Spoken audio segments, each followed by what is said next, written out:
வீட்ல மாவு தீர்ந்ததுன்னா, கண்டிப்பா அந்த அன்னைக்கு நைட் டின்னருக்கு ஒண்ணா எங்க வீட்ல தக்காளி சாப்பாடு இருக்கும். அப்படி இல்லைன்னா அரிசி பருப்பு தான் இருக்கும்.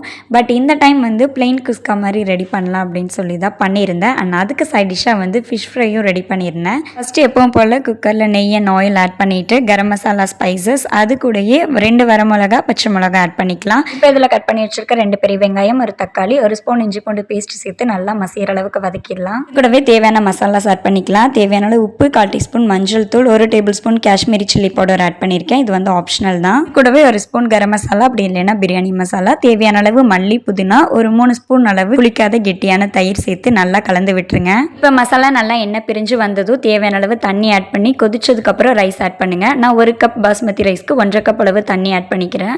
கண்டிப்பாக வந்து பாஸ்மதி ரைஸ் 20 மினிட்ஸ் ஊற வச்சிருக்கணும். ரைஸ் ஆட் பண்ணது ஃபைனல் டச்சாக ஒரு ஹாஃப் லெமனோட ஜூஸ், புதினா, மல்லி, 1 ஸ்பூன் நெய் சேர்த்து கலந்து மீடியம் ஃப்ளேம்லேயே ஒரு விசிலுக்கு ப்ரெஷர் குக் பண்ணி எடுத்தால் சூப்பராக குஸ்கா ரெடி.